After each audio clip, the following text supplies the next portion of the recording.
This is the School Success Podcast, a podcast for school leaders to learn from other school leaders what's working and what's not, and to get inspiration and encouragement, as well as strategies to grow school enrollment, connect with families, retain teachers, recruit teachers, and everything in between.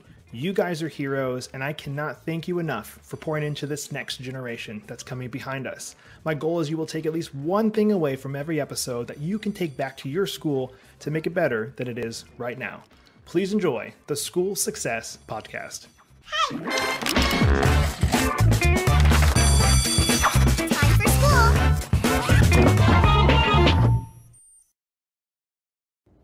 Hey, School Success Makers. Today we're joined by my new friend Ruston, who has a great background in education, used to be a head of school, and now works with a company that specifically helps schools. And I knew with his background, he'd be able to add a lot of value to this podcast, so I knew I had to have him on here. So I hope you will enjoy this next episode of the School Success Podcast.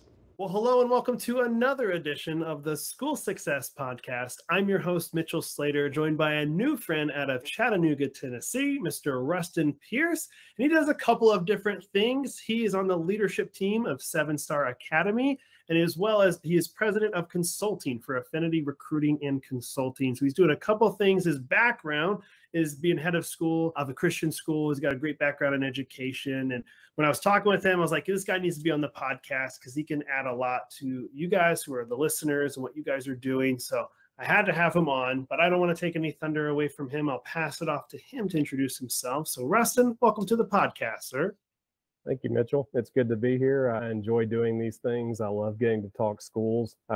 Just kind of to add on to what you said, I've been a school administrator for 22 years, 12 of those as a head of school. I started off as a high school English teacher, and I've done about every job in the building except athletic director. I saved that for retirement since that's the easy one. But I've done just about everything you can do in schools, and I love right now getting to work with schools in a variety of ways. Most of what I do is centered around alternative revenue streams and fundraising and sustainability, because schools need to be sustainable. We've got a lot of challenges in schools today, and so I get to travel around and help schools become sustainable. Love it. And I know we chatted about this right before we started recording, where you just recently moved to Chattanooga, Tennessee, and I always typically ask every guest this. So if I was to visit Chattanooga, Tennessee, you're like, Mitchell, you got to do this one thing when you go to Chattanooga. What would that one thing be? Probably just go downtown around the aquarium area. We have a really cool aquarium here. It's one of the best in the world.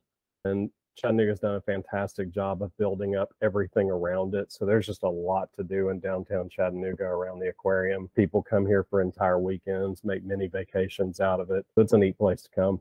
All right. I love it. I got a 2-year-old, so he loves aquariums. So I definitely could spend some time, some hours there.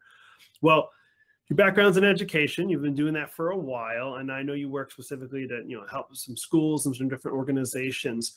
Well, I kind of want to just jump in a little bit here. So with those that you've worked with, and as well as even maybe some stories from back when you were head of school, you probably ran into challenges then, as well as you've seen schools up against some, specific challenges. What are those ones that you see kind of coming up on a regular basis? And do you have any solutions that you've offered schools to say, hey, here's how I would combat that problem or that challenge that you guys are having, so that any of the people listening could maybe get some ammo built up for themselves and their school to fight those challenges? Sure. I think the biggest challenge facing schools right now is post-pandemic sustainability. Everybody kind of benefited, private education benefited from kids running away from public schools during pandemic, people struggling to come back to school on time. All of a sudden, everybody in private ed saw an enrollment boom. Some kept those kids, some did not. And I actually just got off the phone a little bit ago with a school that had a huge influx of students post-pandemic, but it was only a 1-year influx, and then they all went back to the public schools that they previously went to. So they saw this massive budget increase in 1 year, and they had all this extra revenue, and they hired a bunch of people, and then all of a sudden, all those kids left and went back. So almost overnight, they had to fire a ton of staff members that they had just hired the year before because they just couldn't pay them anymore. So I think a lot of people had hoped that there would be increased enrollment across the board in private education because of post-pandemic, and it just hasn't fully played out that way for everybody. So I think the solution is proactive planning. And I just don't see this happening around the country very much. People are not sitting down and creating a proactive strategic plan around where they're going as a school, how they're going to get there, having a strategic financial plan attached to the strategic plan, and knowing exactly what they want to do what it's going to cost. And what is that going to do to their tuition levels? What does that mean for fundraising? Can they even do it? I talk to a lot of schools that have a strategic plan with no financial plan attached to it. And when you ask them, what does your capital expenditures look like? What do your operational expenses look like? The two numbers don't match up as far as how they're going to cover it. So a lot of what I do is I help them identify, okay, what are fundraising practices that we can add in to beef up our giving and our philanthropy in our community? What are some creative alternative revenue streams that we can add that can help us increase revenue, but also meet needs of the community, and maybe not just our school community, but the community at large? How can we practically make those things happen? How can we execute them at a high level to where it's not just a 1-year increase in revenue, it's something we can continue to expand upon and continue to grow that revenue stream. One of the biggest pet peeves I had when I was a head of school was I would go to conferences and people would say, you've got to look at alternative revenue streams. You got to look at alternative revenue streams. What are you doing to create alternative revenue streams? But nobody ever gave us a practical example of what that was. They would all just talk about it. And it was like, okay, so what is that and how do we get it? And we never heard practical examples. So I like to go in and help schools think through what are those practical examples for us, because every school is going to have a different answer to that question. My community in Atlanta really needed a fine arts program after school. So my previous school, we started an after-school fine arts program that wasn't just open to our students, but also open to the community at large. So we were kind of crowdsourcing some additional funding, and it generated some additional revenue that helped us out in other areas. But that might not work in every community. Every community may not need that. So you really have to take a strategic approach to looking at what are the alternative revenue stream options in our community. Does it fit our community? Is it something that we can practically offer? And can we legitimately make money doing it? Because that's another issue I see. People will perceive that there's a need. They'll create a program to try to generate some extra revenue and end up losing money in the process because they didn't fully vet out, is there really a need for this? And is it really going to make money? Man, this is good. I have some stuff to unpack from just that one you shared. So what are some other ones? You mentioned the fine arts program. Love that idea. I love that creating, these additional revenue streams. What are some other ones that you've seen work for other schools? I think as a school is listening, they might be in the same boat that you were in while you're ahead of school going, yeah, I've heard that too, Ruston, and they never shared anything with me. Yeah. So what are some of these ideas that you've seen schools implement that have been successful to produce more revenue for that school? Sure. Different things like counseling programs. Counseling programs are traditionally very high overhead, and they struggle for space because they have a wide range of people who need counselors, but they can't necessarily afford a huge building of their own because they don't want to upcharge their customers to the point that counseling is not affordable. So I've seen people use their building after school, or maybe there was a portion of a campus that was just wasted space, and with a little bit of renovation it could become a really nice office suite, and they rent it out to a counseling center.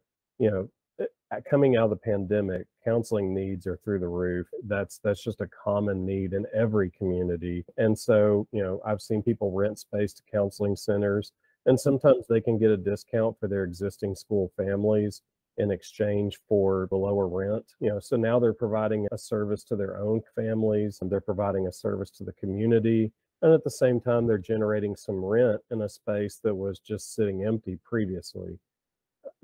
The one that tends to be one that schools want to do, but typically don't do well, is summer programming. Everybody has different needs. A lot of communities, there's families who are both working.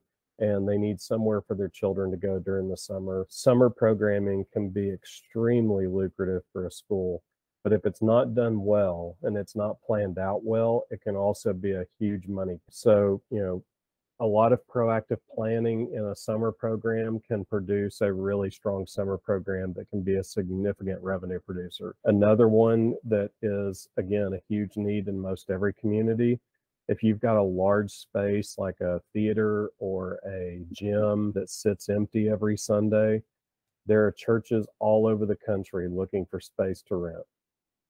Coming out of the pandemic, a lot of church plants were created. Coming out of the pandemic, there were a lot of churches that couldn't afford their existing space and had to downsize, and they're always looking for places to rent. Most churches in that scenario are going to be very flexible. So they're not going to have a whole lot of demands about what your space is. They're just happy to have the space. And just to be blunt, paying you $2,000 a weekend might be cheaper for them than trying to find their own facility. So, you could make $8,000 in a month renting out an empty space to a church who will come in, they'll set up, they'll break down, they'll handle all the audio visual, they'll do everything they need to do in order to meet effectively. And they're happy as a lark to be there because they couldn't find anything better. There are a lot of public schools making a lot of money right now off of churches renting their facilities on Sundays. Some are even open to, if a Sunday doesn't work, and let's say there was a Tuesday night that was of a space that's never used, some churches will say, that's fine, we'll just start meeting on Tuesday nights. And they'll rent the space just to have a space. So again, it's a way to bless the community. It's a way to help the community, because there may not be a single person in that church that attends your school. The additional win could be that, people who do go to that church who didn't previously go to your school are now coming on your campus. They appreciate the fact that your school is willing to help their church, and they start investigating the school and going, okay, this is somewhere we might consider going. And so you might get an additional win out of just additional enrollment because these people were coming on your campus all the time. I see that happening all over the country, but it's easy wins to engage the community well, create an extra revenue stream that actually is significant, and you can put towards the other fringe benefit. And this is something that a lot of school families don't understand. If the school engages the community well and creates really good additional revenue streams, then we don't have to increase tuition as much, because we have this alternative revenue stream coming in, and we can say, okay, we needed to raise another $100,000 this year. Well, this church is actually renting our space every weekend, and it generates $96,000 a year. We don't have to raise tuition this year because the amount we needed to raise, we're actually getting over here in this other option. When you communicate that to families and they see that your engagement of the community actually benefited them in a kind of proxy way, families really appreciate that, and it builds a lot of buy-in and investment. And what I typically see is when schools communicate those things well, in a very odd way, they see their giving starting to go up because the families are watching their school engage the community, and they're going, I love that we do this. I want to get behind this and support this. And so they give a little more that year to the annual fund, or they show up with just a random additional gift and go, I love that we engage our community here. I want to help. I see that happening all the time. So there's a lot of residual benefits to creating community engagement, additional revenue streams. I love these. And you mentioned a couple that were really good, specifically the one about renting out the building to churches, because I've been I remember helping a church plant one time, and we rented out a gymnasium, just an old gym it wasn't even a school. I mean, it was just a gym that somebody owned, but I know most schools have a gym, and we did it. We brought a trailer in, set up all the speakers, sound, chairs, everything. It was quite the ordeal, but so we did. We left it always better than the way we found it. So I would hope that, churches would be doing that same thing. So you really don't have to worry about the school, shouldn't, that's probably the key word. Shouldn't have to worry about the school. Like the church should be doing a really good job cleaning that and being respectful of that space. And that's a great idea for additional revenue. I think it was perfect for talking about these challenges that these schools are facing, and talk about that one for a while. Let's and if we come up with some more later, we can go back to that one. I'd love to see too, when you've talked with these schools, what's going really good? Like what's something that either it's something that you guys have suggested to them that's going really good, or you've come in to help a school and you're like, wow, like this is really cool what you guys are doing. I've never seen this before. Any of those that kind of stand out to you that you'd want to share? I don't think schools at large do a great job of onboarding their existing or new families. And your new families, the ones who are just starting with you, they're coming in like sponges and they're going, we want to know everything. Tell us everything we need to know. Tell us how we can be productive members. Tell us how we can plug into this community. And so it's a wide open door to educate them on what legitimate generosity looks like, and educate them on your budget, and be transparent and say, this is our budget. This is how much we spend. This is how much we need to raise every year. You know, we would love for you to participate in that in whatever way you feel led. And here's all the points of contact you need. And here's all the places you need to go to be an invested, bought in member of this community.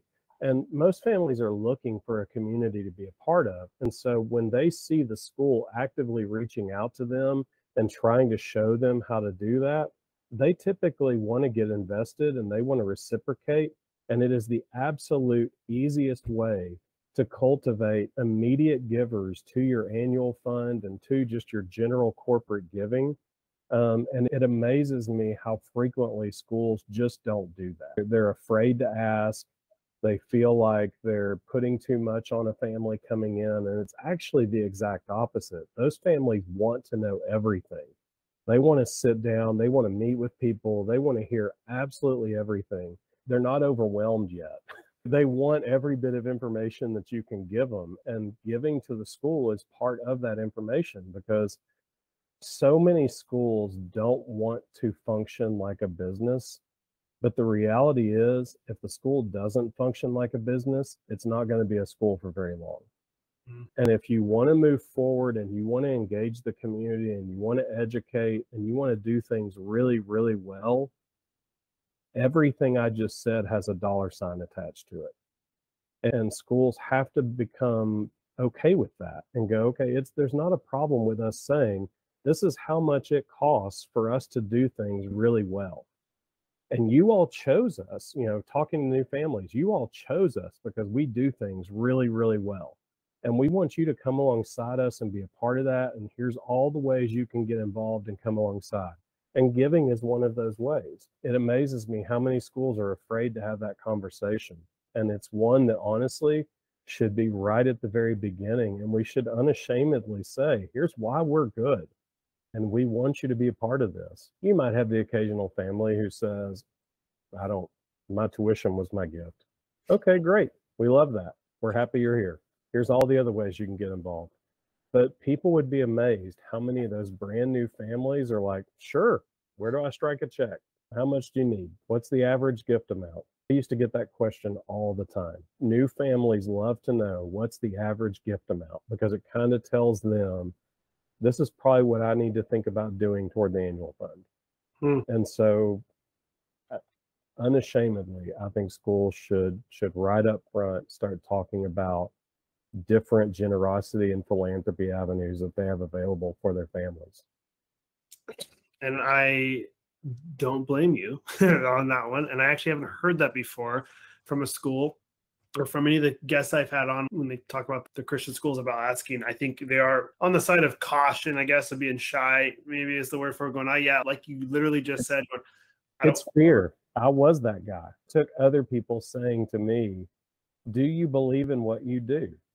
Is what you're doing good? And if you look around and go, yeah, our school's really good.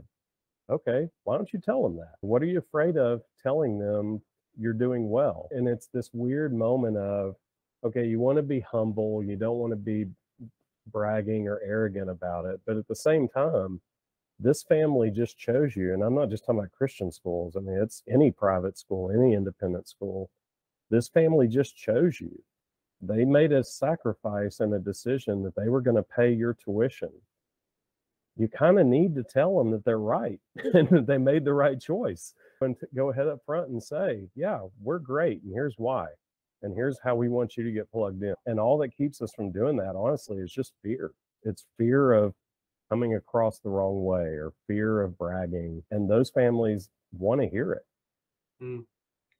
With the schools that you've worked with, have you noticed a lot of schools that don't have, and there's a reason why I'm asking this question. So have you noticed a lot of schools don't have good processes in place for just even the administrative role in the front desk? Is that a common thing you see?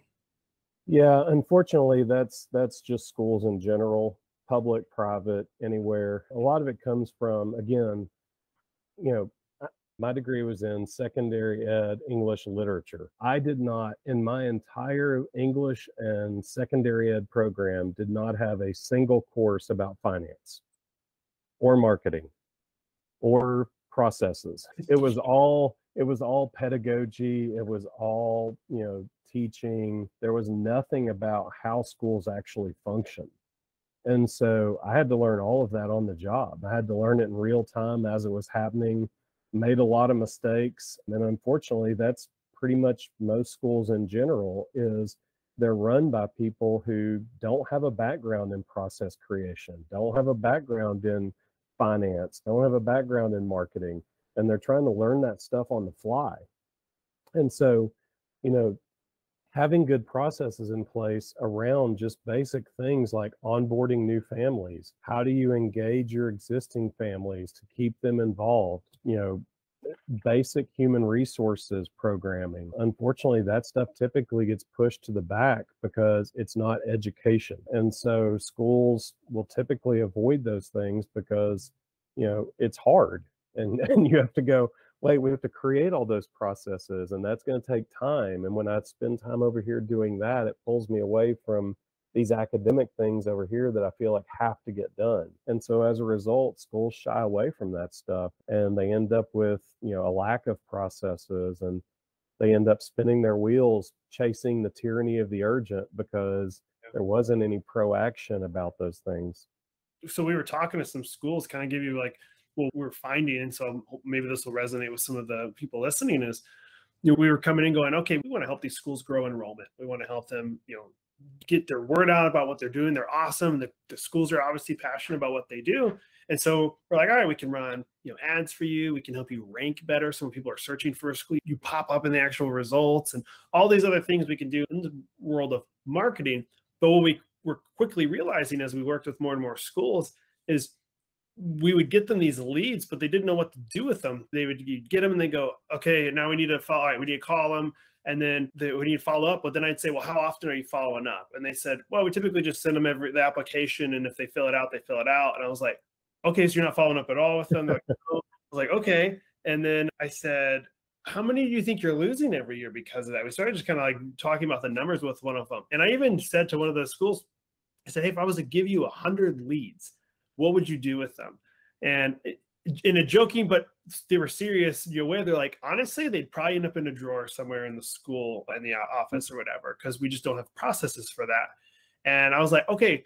So then I told my team, I was like, well, we need to fix this. We need to figure it out. So that's when we literally created the school success system. And we were like, we want to build a system for you that has automations built in for text and email and all these things that when a school then, can work with us, we give them all these automations, a system.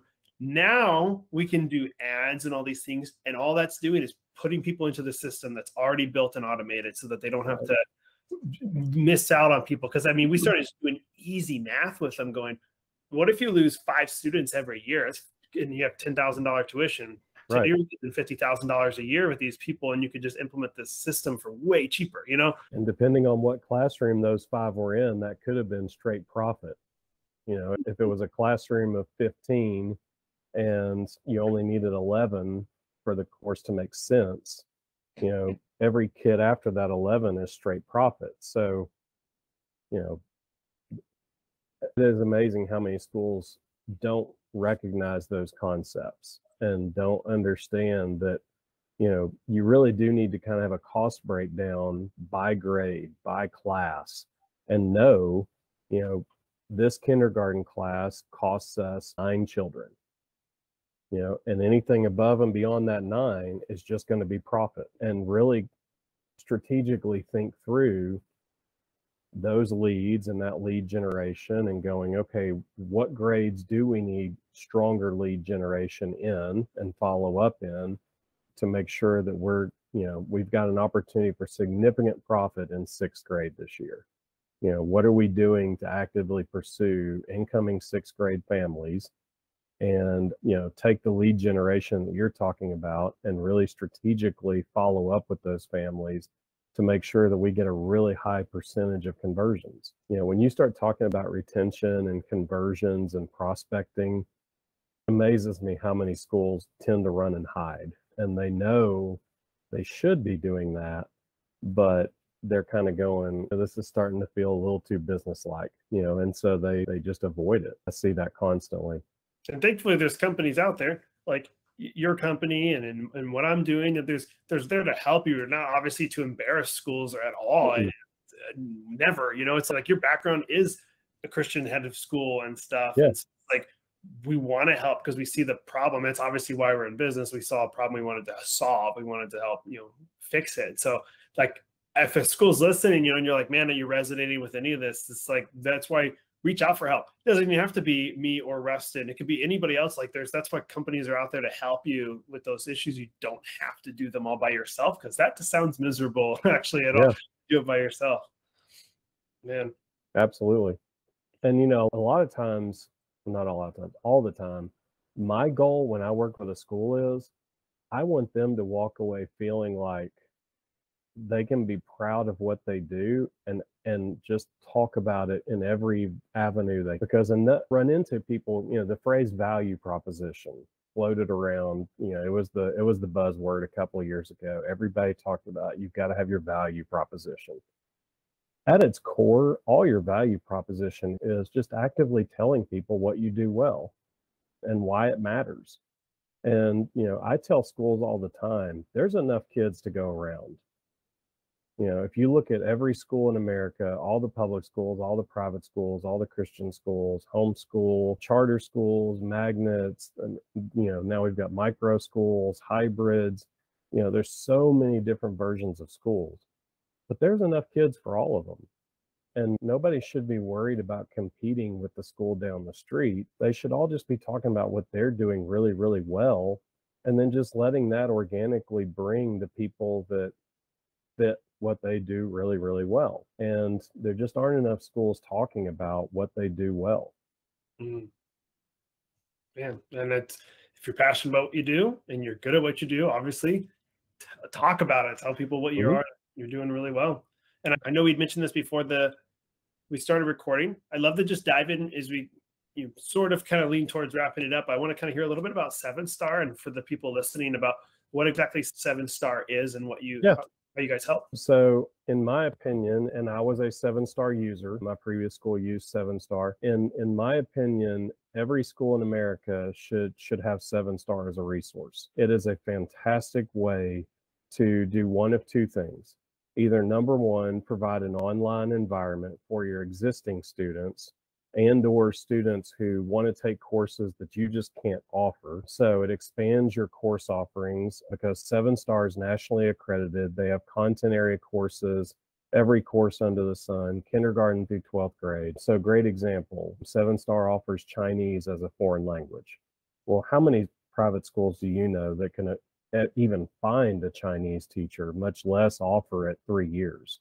That's next to impossible. So, if you have students who, you want to expand your foreign language offerings, it's really easy to do. And 7-Star is significantly cheaper than hiring another employee. So it's self-paced. The students can do it during the school day. Let's say they were going to be in a foreign language course and they wanted to take 7-Star. You could put them in a classroom with a proctor. The proctor could even be a teacher that's on a planning period. So it's literally not costing you anything. And the students can take the courses they want at their pace with an instructor, a certified instructor provided by 7-Star. And it costs your school nothing. And you've just expanded your course offerings exponentially. We offer 14 advanced placement courses. Most of those are courses that a lot of private schools just can't afford to offer because high school is expensive and head counts in high school are expensive.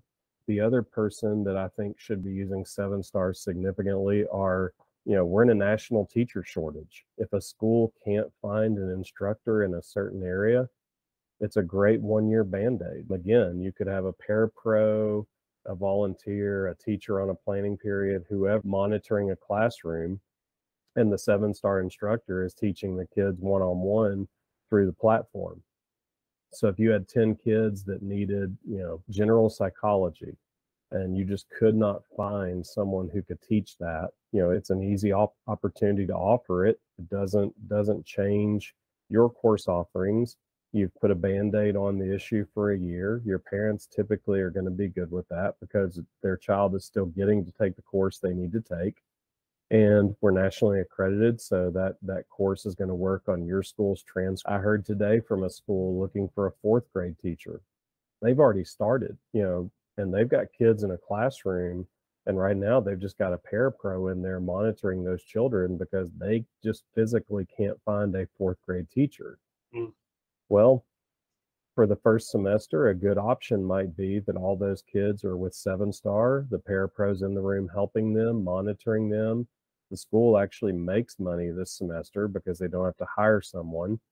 And, that gives them the whole first semester to find a teacher for second semester. If they don't, the kids are used to 7-star, they're used to taking the course, they can do the same thing second semester. The school can just save that money for that head count this year and, spend it on finding somebody with a little more money next year. So there's a lot of benefit, and the courses are excellent. Like I said, I used it as a head of school. The academic rigor is really strong. It's a fantastic product, and schools should be using it to their advantage. And I'm sure this varies based on school and size, but cost-wise, if people are listening interested in it, what's the cost to it? A full year course is around $600, and it doesn't change. It doesn't change depending on what age I take that back. Elementary is slightly cheaper. Middle and high is $600 for the year, but any course. So, it's a really advantageous thing. And, we have about probably somewhere between 150 and 200 schools around the country right now using our product. The other thing that we can do is we can white label. So if a school wanted to start an online program, they wanted to have a hybrid option for their school, they can literally purchase 7-star and we can white label it to be them. And so their families never know that it's actually a third party providing it.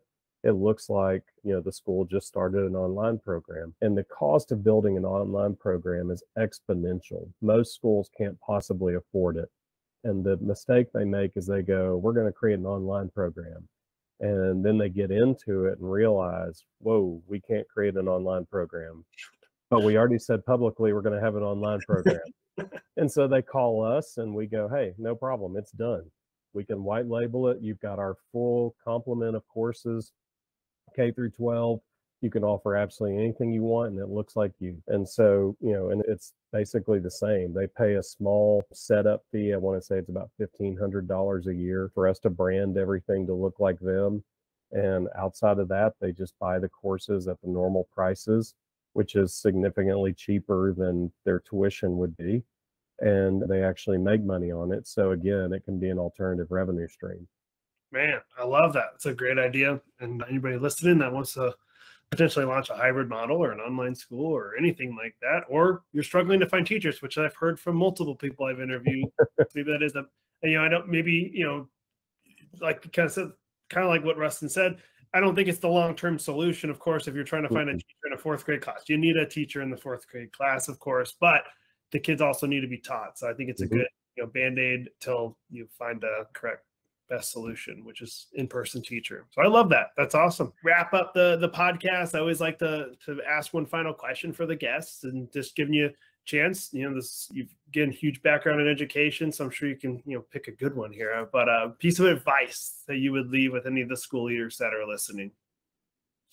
I think I'll go back to what I said toward the beginning. When I first got into administration, I just had no training, and I learned everything on the fly as it was happening. And I learned real fast that I was going to have to surround myself with either really good training or really good people who knew what they were doing. And so I would encourage any administrator listening, proactive planning will make your life significantly easier and help you get to a place where you can do the things that you actually need to do rather than constantly putting out fires because you just didn't know what was coming next. And surrounding yourself with really good people will help with that because they have the ability to see those things coming and help you plan well. But also, I would encourage people get as much training as you possibly can in a variety of areas, finance, marketing, HR, really understand the different financial aspects of your school, and reach out to people who know what they're doing and get training.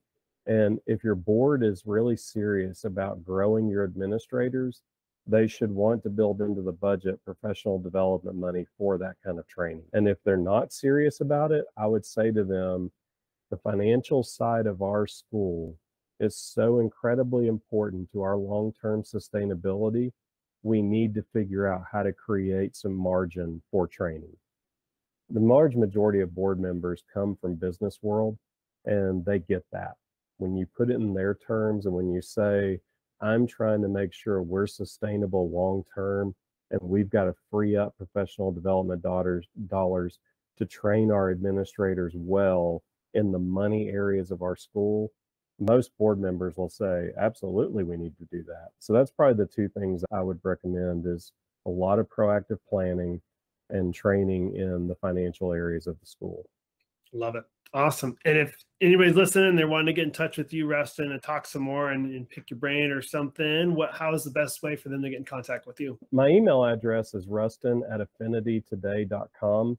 But I'm on every social platform. So, I'm on LinkedIn, Facebook, Twitter, Instagram. All of them are my name. So it's really easy to find. And people connect with me all the time through direct message on those platforms. And, anyone's more than welcome to follow or shoot me a message or ask a question. I love talking school.